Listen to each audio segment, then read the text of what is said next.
हर पल आपके साथ।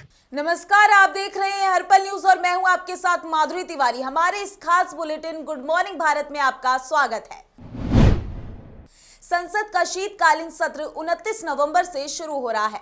राज्यसभा के सभापति और उपराष्ट्रपति एम वेंकैया नायडू ने संसद के शीतकालीन सत्र से पहले रविवार को विभिन्न राजनीतिक दलों के नेताओं की अहम बैठक बुलाई है। सत्र के सुचारू पूर्वक संचालन पर चर्चा के लिए रविवार शाम उच्च सदन में सर्वदलीय नेताओं की ये बैठक होगी। साथ ही संसदीय कार्य मंत्री प्रहलाद जोशी ने भी आगामी शीतकालीन सत्र और महत्वपूर्ण कार्यों के एजेंडे पर चर्चा करने के लिए रविवार को संसद में एक सर्वदलीय बैठक बुलाई है। एनसीआर में सुधार के बाद भी हवाएं लगातार दूसरे दिन शनिवार को जहरीली बनी हुई हैं। हरियाणा के फरीदाबाद के साथ दिल्ली की वायु गुणवत्ता सूचकांक 400 से ऊपर रिकॉर्ड किया गया है, जबकि गाजियाबाद, नोएडा, ग्रेटर नोएडा और गुरुग्राम में यह आंकड़ा 350 से ऊपर रहा। पर्यावरण पर काम करने वाली एजेंसियों को पूर्वानुमान है कि रविवार को प्रदूषण स्तर में बड़े बदलाव की उम्मीद नहीं है। हवा की चाल बढ़ने पर सप्ताह के पहले कार्य दिवस सोमवार से गुणवत्ता में सुधार हो सकता है। जीते जी रक्तदान, मरने के बाद अंगदान, ये हमारे जीवन का उद्देश्य होना चाहिए। ये बात शनिवार को केंद्रीय स्वास्थ्य मंत्री ने 12वें भारतीय अंगदान दिवस पर कही है। उन्होंने कहा कि लोग खुद के अंगदान का संकल्प ही ना लें, बल्कि अन्य लोगों को भी उसके लिए प्रेरित करें। इससे कई जरूरतमंद लोगों की जिंदगी में उजाला फैलेगा, उनका जीवन सार्थक बनेगा।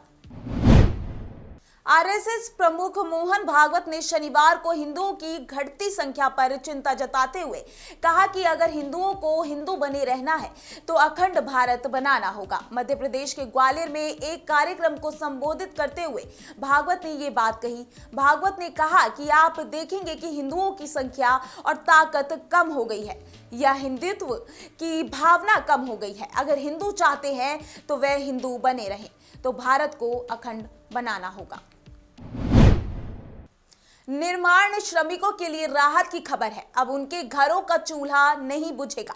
दिल्ली सरकार ने निर्माण श्रमिकों की आजीविका को ध्यान में रखकर 350 करोड़ रुपए जारी किए हैं। दिल्ली की सभी 7 लाख निर्माण मजदूरों को इस राशि से 5-5 हजार रुपए बतौर सहायता राशि दी जाएगी। दरअसल वायु प्रदूषण के कारण निर्माण गतिविधियों के बंद होने से निर्माण श्रमिकों की आजीविका रुक गई है। इसे ही देखते हुए सरकार ने सभी को सहायता राशि देने की घोषणा की है। दिल्ली सरकार ने शनिवार को 7 लाख पंजीकृत निर्माण श्रमिकों में 2.95 लाख निर्माण श्रमिकों के खातों में सहायता राशि भेज दी है। सरकार का कहना है कि श्रमिकों के खाते में भी 2 दिन में ये राशि भेज दी जाएगी।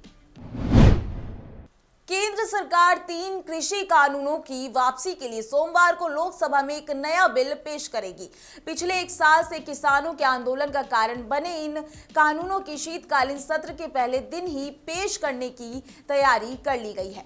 लोकसभा की वेबसाइट पर अपलोड की गई शीतकालीन सत्र की कार्यसूची में इस बिल का जिक्र किया गया है। कार्यसूची में लिखा है कि कृषि मंत्री नरेंद्र सिंह तोमर 3 कृषि कानूनों को निरस्त करने के लिए एक बिल पेश करेंगे। किसानों का 29 नवंबर को होने वाला ट्रैक्टर मार्च स्थगित हो गया है। अब 4 दिसंबर को संयुक्त किसान मोर्चा की बैठक होगी, जिसमें सरकार के रुख की समीक्षा करके अगली रणनीति बनाई जाएगी।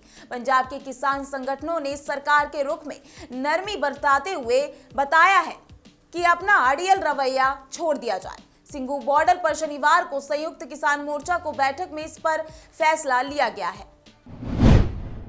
दक्षिण अफ्रीका में पाए गए कोरोना के नए वेरिएंट ने एक बार फिर से सनसनी मचा दी है। विशेषज्ञों को लगता है कि ये कोरोना के डेल्टा वेरिएंट से भी तेजी से फैलता है और वैक्सीन से मिली प्रतिरोधक क्षमता को भी चकमा देता है। आपको बता दें कि वैज्ञानिक इसके घातक प्रभावों को लेकर अध्ययन कर रहे हैं। भले ही अध्ययन के नतीजे देर से आए, लेकिन दुनिया के तमाम मुल्कों ने अभी से बचाव को लेकर तमाम कदम उठाने शुरू कर दिए हैं। इस बीच विशेषज्ञों ने इस वेरिएंट को लेकर कुछ सुझाव दिए हैं। केरल सरकार ने सबरीमाला मंदिर आने वाले श्रद्धालुओं को बड़ी राहत दी है। शनिवार को प्रदेश सरकार के हवाले से जारी एक आदेश में मंदिर आने वाले 10 साल से कम उम्र के बच्चों को अनिवार्य आरटी-पीसीआर टेस्ट की छूट दे दी है।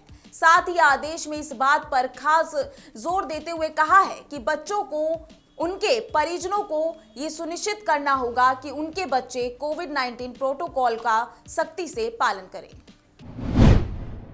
त्रिपुरा में सांप्रदायिक हिंसा के दौरान इंटरनेट मीडिया पर कमेंट करने वाले 102 लोगों के खिलाफ दर्ज किए गए गैर कानूनी गतिविधि रोकथाम अधिनियम के मामलों की समीक्षा का मुख्यमंत्री विप्लव कुमार देव ने निर्देश दिया है कि राज्य के पुलिस महानिदेशक वीएस यादव को सुप्रीम कोर्ट के 4 अधिवक्ताओं समेत 102 लोगों के खिलाफ दर्ज मामलों की समीक्षा करने के लिए कहा गया है।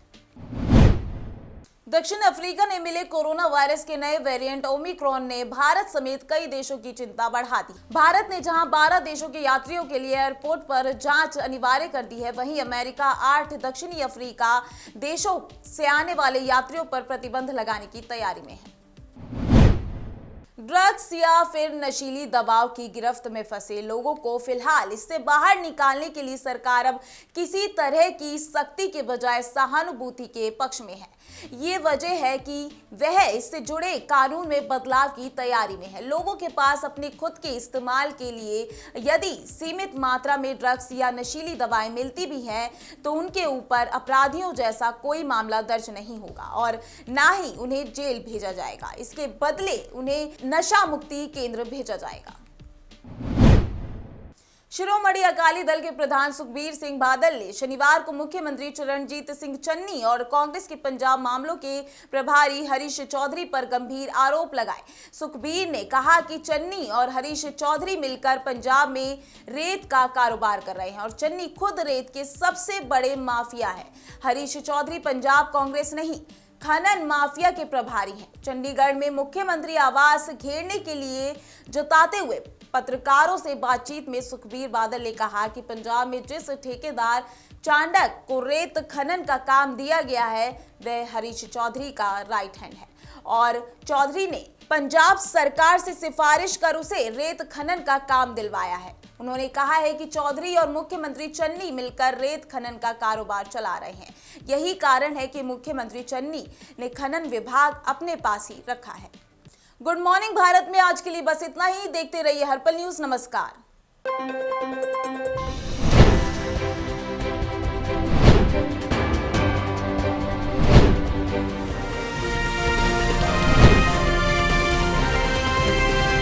हर पल आपके साथ।